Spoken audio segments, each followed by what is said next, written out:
Hi, I'm John Paul Caponegro. Steve Johnson. Steve, I'm not exactly sure how you would put it. I don't think getting it right is necessarily the way of saying it. But you're concerned about being faithful or faithfully representing or accurately representing the scenes that you photograph. I'd be interested in how you describe it, but more importantly, I'd be interested in hearing why that's so important to you.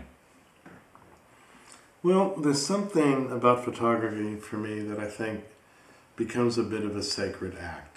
It is, without necessarily having the intention to either pay homage or respect to the planet, it is in some way or another still that, even without the intention, conscious intention at least. When I see something, and it's happened so frequently, of such stunning natural beauty, wonder, delicacy, intricacy, and nuance, and I attempt to take it in with my eyes and the time spent looking, and in whatever more metaphorical way with my heart, that becomes something that establishes a relationship between my sense of the gift of being human on the planet, having eyes that can take this in, having a mind and heart that cares, that the photographic capability ends up kind of inevitably being inextricably intertwined with that in a way that says, in my own mind, this is sacred. This deserves extraordinary respect for what it is. And we live in a culture that is always trying to remake things, I think, often into something much less than they are. And given that as a sort of socio-political context of the times, it almost seems inevitable to me that as I picked up a camera and started finding my own refuge in the natural world through my photography, that there would be this desire to get closer and closer to this planet that I do feel so native to, and to try and treat it with the same respect that I bring to everything I can in my life, whether it's respect for other living things, trying to treat people well, trying to have the least negative impact, trying to make a difference while I'm here. All of those things seem to be, in one way or another, tied up with looking at a natural scene in a way that appreciates what it is, what its evolution has been, what the sheer miracle of the light leaving the sun, passing through all of this empty space, striking our air, and illuminating this gift of wonder before my eyes. That given all of those prejudices as a point of departure, it's hard for me to imagine doing anything but trying to witness that wonder as faithfully as possible. Because I've never thought of the earth in my natural experience of the earth as a source of consumption. Something for me to possess or consume to turn into something else. I've never thought of my recordings of it as really being about me. And no matter how much I am a unique witness because of whatever consciousness I have, I've thought of the capabilities I bring and the sensitivities that I have ended up with as being a gift to me to experience this place, and that the photography becomes a gift that becomes both incentive and kind of a moral imperative to say to other humans, hey, look, isn't this real planet we have both sacred and wonderful to a point that stretches the realms of what the heart can believe, what the heart can take in, what the eyes can see, and what our emotional reaction to feeling like we're at home on this planet can bring to our sense of belonging, to assuage our sense of isolation, to really have a sense of that wonder, that sheer wonder of being in the world.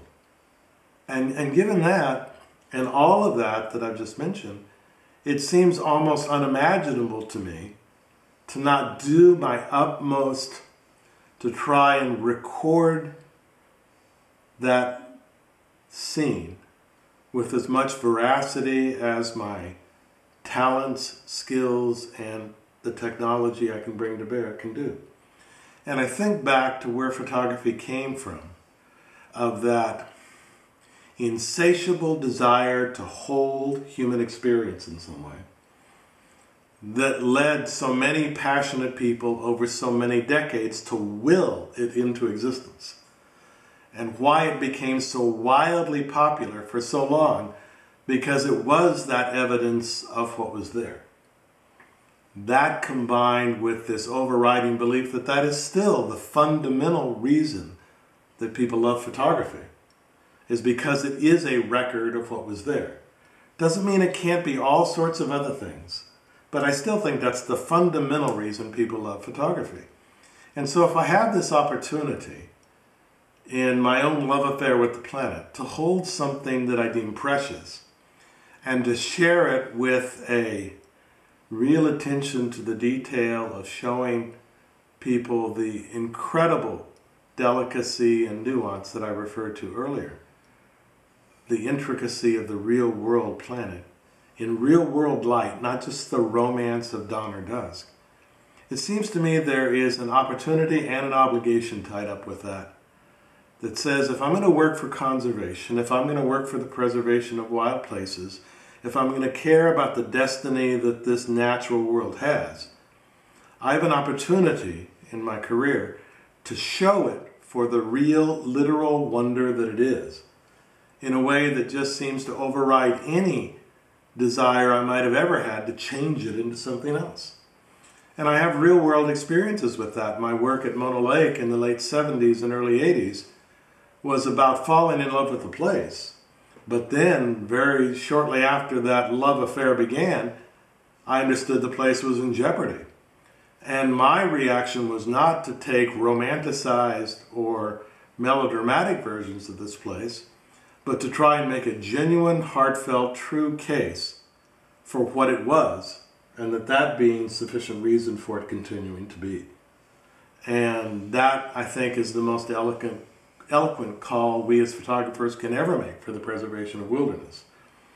And I can never separate my photography of landscape from that underlying desire to not only appreciate the natural world, but cause and incite people to become engaged in it, but not for what I can change it into, but for what it really actually is.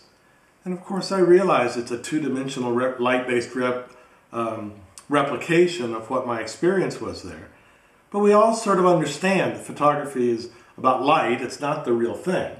It is a distillation. It is an emphasis that the photographer chooses to show, like any other storyteller tells the story of what the subject of the story is, not the other story going on someplace else.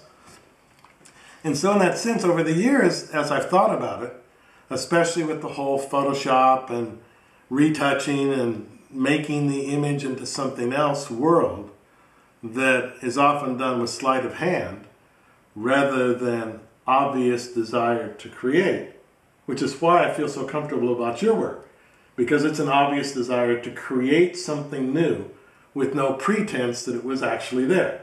It's something else. And that I celebrate in this whole thing. But when people make photographs and then kind of shine on whether they've done a lot of Photoshop work to it, it reminds me of this sense that somehow for them it doesn't seem like the world is good enough. That they have to transform it into something that they deem better. And when I look at the world and I look at what we as humans have done to the planet in the name of making it better. Not terribly impressed with what that better has been. And the sacredness, sanctity, even in its brutality, of what the real world Earth is just somehow rises above any desire to do anything but try and be that witness to wonder that I think photography gives me the privilege of being. And do you find that engaging in the medium helps you perceive more and come in closer contact with nature? Well, I think it has. I think in many ways the whatever internal struggles I've had to imagine what life can be and sort of will it into existence, and the sort of normal struggles people have growing up and figuring out what kind of life they're going to live.